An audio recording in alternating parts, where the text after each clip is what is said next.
It is a particularly interesting location for me to be sitting today, given that over a decade ago I sat in this very chair right here in the European Union Parliament. And at that time, I warned the world of what was coming. During that conversation that was hosted at the time by the Green and EFA and a number of the other parties of the European Union's various representations, we were having a conversation on whether Europe should adopt the United States policy of allowing for the patents on biologically derived materials. And at the time, I urged this body and I urged people around the world that the weaponization of nature against humanity had dire consequences. Tragically, I sit here today with that unfortunate line that I don't like to say, which I told you so. But the fact of the matter is, we're here not for a reprisal on past decisions. We're here to actually, once again, come to the face of the human condition and ask the question, who do we want to be? What do we want humanity to look like? And rather than seeing this as an exercise in futility, which is very easy from time to time when you're in the position I'm in, I actually see this not as an exercise in futility. I see this as one of the greatest opportunities that faces us, because we now have a public conversation, which is now front and center in people's minds. When this was an esoteric conversation about biological patents, nobody cared. But when that conversation came home, then it became something people can care about. So I'm actually quite grateful for this opportunity. I thank the members of Parliament for hosting this. I thank all of the translators who, I apologize in advance. I will use terminology that is probably very difficult to translate, so my apologies. And I'd also like to acknowledge the fact that many of you are aware of my involvement with this, in large part due to the amazing work of my wonderful wife, Kim Martin, who encouraged me at the very early days of this pandemic to get on front of the camera and talk about all the information that I had been sharing among very small groups around the world. And it was, in fact, her encouragement that put me in a place where many of you have heard what I have to say. Ironically, the world that I came from, that used to be very popular, my CNBC and Bloomberg presentations, which were televised on mainstream media around the world, was an audience that I lost. I can confidently say COVID diminished my fame. But I can also confidently say that I'd rather stand among the people with whom I'm standing today than any of the folks that were part of that previous world. So this is a much better place to be. My role today is to set the stage for this conversation in a historical context, because this did not come in the last 3 years. This did not come in the last 5 or 6 years. This actually is an ongoing question that probably began here in Europe in the early stages of the mid-1900s, but certainly by 1913, 1914, this conversation started right here in Central Europe. The pandemic that we alleged to have happen in the last few years also did not happen overnight. In fact, the very specific pandemic using coronavirus began in a very different time.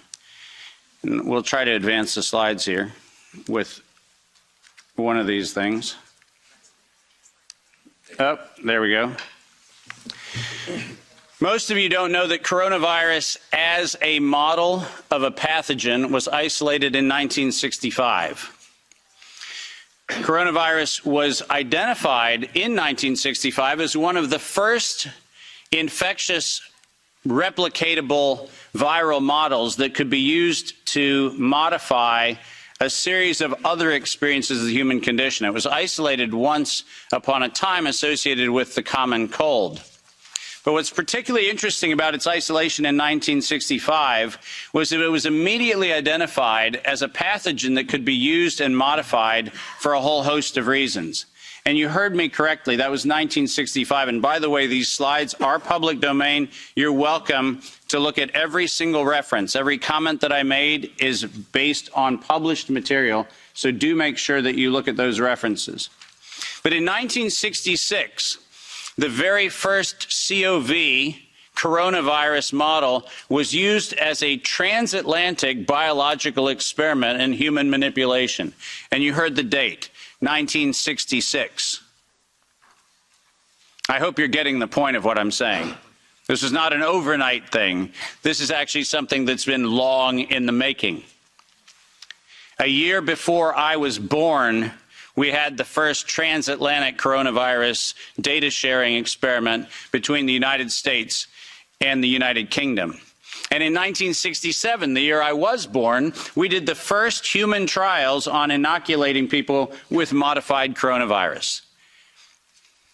Isn't that amazing? 56 years ago, the overnight success of a pathogen that's been 56 years in engineering. And I want that to chill with all of you. Where were we when we actually allowed, in violation of biological and chemical weapons treaties, where were we as a human civilization when we thought it was an acceptable thing to do to take a pathogen for the United States and infect the world with it? Where was that conversation? And what should have been that conversation in 1967? That conversation wasn't had. Ironically, the common cold was turned into a chimera in the 1970s. And in 1975, 1976, and 1977, we started figuring out how to modify coronavirus by putting it into different animals, pigs and dogs. And not surprisingly, by the time we got to 1990, we found out that coronavirus as an infectious agent was an industrial problem for two primary industries, the industries of dogs and pigs. Dog breeders and pigs found that coronavirus created gastrointestinal problems, and that became the basis for Pfizer's first spike protein vaccine patent, filed, are you ready for this, in 1990. Did you hear what I just said? 1990. Operation Warp Speed? I'm sorry. Where's the warp and the speed? Pfizer, 1990, the very first spike protein vaccine for coronavirus. Isn't that fascinating? Isn't it fascinating that we were told that, well, the spike protein is a new thing. We just found out that that's the problem. No. As a matter of fact, we didn't just find out it was not just now the problem. We found that out in 1990 and filed the first patents on vaccines in 1990 for the spike protein of coronavirus. And who would have thought? Pfizer. Clearly the innocent organization that does nothing but promote human health. Clearly Pfizer. The organization that has not bought the votes in this chamber and in every chamber of every government around the world. Not that Pfizer. Certainly they wouldn't have had anything to do with this. But oh yes, they did. And in 1990, they found out that there was a problem with vaccines. They didn't work. You know why they didn't work? It turns out that coronavirus is a very malleable model. It transforms and it changes and it mutates over time. As a matter of fact, every publication on vaccines for coronavirus from 1990 until 2018, every single publication concluded that coronavirus escapes the vaccine impulse, because it modifies and mutates too quickly for vaccines to be effective. And since 1990 to 2018, that is the published science, ladies and gentlemen. That's following the science. Following the science is their own indictment of their own programs that said it doesn't work. And there are thousands of publications to that effect, not a few hundred, and not paid for by pharmaceutical companies. These are publications that are independent scientific research that shows unequivocally, including efforts of the chimera modifications made by Ralph Baric in the University of North Carolina, Chapel Hill. All of them show vaccines do not work on coronavirus. That's the science. And that science has never been disputed. But then we had an interesting development in 2002. And this date is most important. Because in 2002, the University of North Carolina, Chapel Hill patented, and I quote, an infectious replication defective clone of coronavirus. Listen to those words, infectious replication defective. What does that phrase actually mean? For those of you not familiar with language, let me unpack it for you. Infectious replication defective means a weapon. It means something meant to target an individual, but not have collateral damage to other individuals. That's what infectious replication defective means. And that patent was filed in 2002 on work funded by NIAID's Anthony Fauci from 1999 to 2002. And that work, patented at the University of North Carolina, Chapel Hill, mysteriously preceded SARS 1.0 by a year. Dave, are you suggesting that SARS 1.0 wasn't from a wet market in Wuhan? Are you suggesting it might have come from a laboratory in the University of North Carolina, Chapel Hill? No, I'm not suggesting it. I'm telling you that's the facts. We engineered SARS. SARS is not a naturally occurring phenomenon. The naturally occurring phenomenon is called the common cold. It's called influenza-like illness. It's called gastroenteritis. That's the naturally occurring coronavirus.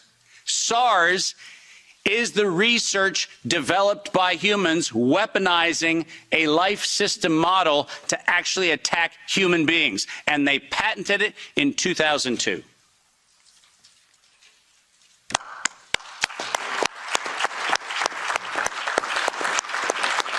And in 2003, giant surprise, the CDC filed the patent on coronavirus isolated from humans in violation, once again, of biological and chemical weapons treaties and laws that we have in the United States. And I'm very, very precise on this. The United States likes to talk about its rights and everything else and the rule of law and all the nonsense that we like to talk about. But we don't ratify treaties about, I don't know, defending humans. We conspicuously avoid that. We actually have a great track record of advocating for human rights and then denying them when it comes to actually being part of the international community, which is a slightly problematic thing. But let's get something very clear. When the CDC in April of 2003 filed the patent on SARS coronavirus isolated from humans, what did they do? They downloaded a sequence from China and filed a patent on it in the United States. Any of you familiar with biological and chemical weapons treaties knows that's a violation. That's a crime. That's not an innocent oops. That's a crime. And the United States Patent Office went as far as to reject that patent application on 2 occasions until the CDC decided to bribe the Patent Office to override the patent examiner to ultimately issue the patent in 2007 on SARS coronavirus. But let's not let that get away from us, because it turns out that the RT-PCR, which was the test that we allegedly were going to use to identify the risks associated with coronavirus, was actually identified as a bioterrorism threat by me in the European Union-sponsored events in 2002 and 2003, 20 years ago. That happened here in Brussels and across Europe. In 2005, this particular pathogen was specifically labeled as a bioterrorism and bioweapon platform technology. Described as such. That's not my terminology that I'm applying to it. It was actually described as a bioweapons platform technology in 2005. And from 2005 onwards, it was actually a biowarfare enabling agent, its official classification from 2005 forward. I don't know if that sounds like public health to you. Does it? Biological warfare enabling technology. That feels like not public health. That feels like not medicine. That feels like a weapon designed to take out humanity. That's what it feels like. And it feels like that because that's exactly what it is. We have been lured into believing that EcoHealth Alliance and DARPA and all of these organizations are what we should be pointing to, but we've been specifically requested to ignore the facts that over $10 billion have been funneled through black operations through the check of Anthony Fauci and a side-by-side ledger where NIAID has a balance sheet and next to it is a biodefense balance sheet equivalent dollar-for-dollar matching that no one in the media talks about. And it's been going on since 2005. Our gain-of-function moratorium, the moratorium that was supposed to freeze any efforts to do gain-of-function research. Conveniently, in the fall of 2014, the University of North Carolina, Chapel Hill received a letter from NIAID saying that while the gain-of-function moratorium on coronavirus in vivo should be suspended, because their grants had already been funded, they received an exemption. Did you hear what I just said? A biological weapons lab facility at the University of North Carolina, Chapel Hill, received an exemption from the gain-of-function moratorium so that by 2016 we could publish the journal article that said SARS coronavirus is poised for human emergence in 2016. And what, you might ask, Dave, was the coronavirus poised for human emergence? It was WIV1, Wuhan Institute of Virology Virus 1. Poised for human emergence in 2016 at the proceedings of the National Academy of Sciences, such that by the time we get to 2017 and 2018, the following phrase entered into common parlance among the community. There is going to be an accidental or intentional release of a respiratory pathogen. The operative word, obviously, in that phrase, the word release. Does that sound like leak? Does that sound like a bat and a pangolin went into a bar in the Wuhan market and hung out and had sex and lo and behold, we got SARS-CoV-2? No.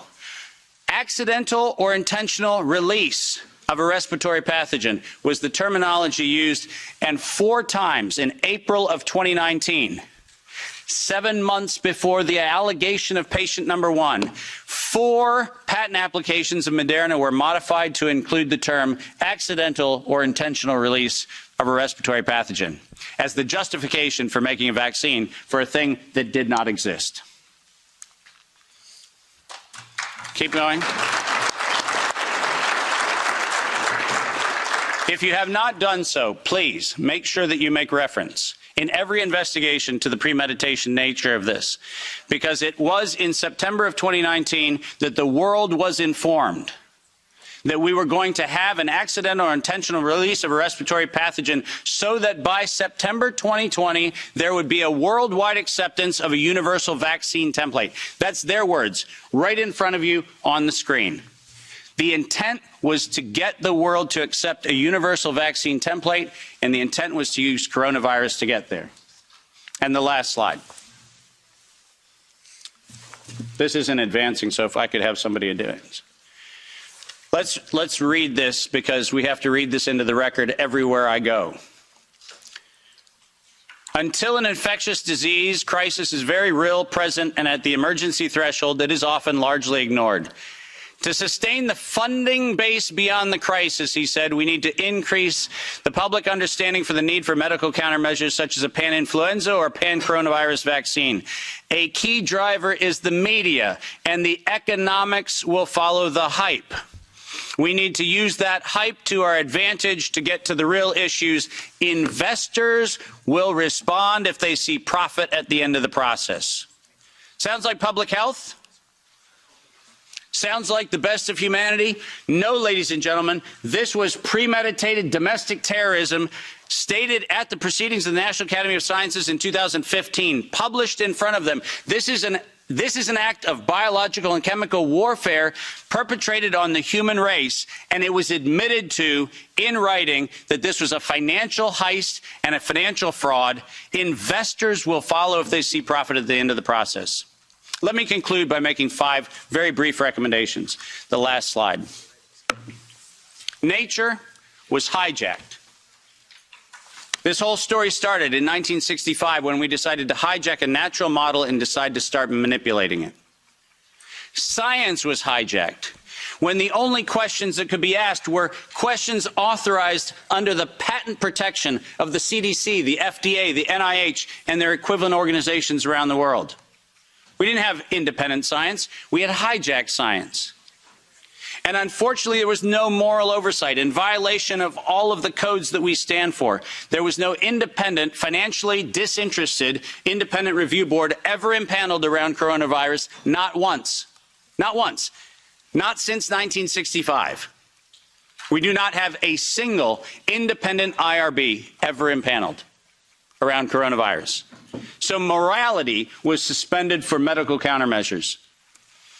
And ultimately, humanity was lost because we decided to allow it to happen. Our job today is to say, no more gain-of-function research, period. No more weaponization of nature, period. And most importantly, no more corporate patronage of science for their own self-interest unless they assume 100% product liability for every injury and every death that they maintain. Thank you very much.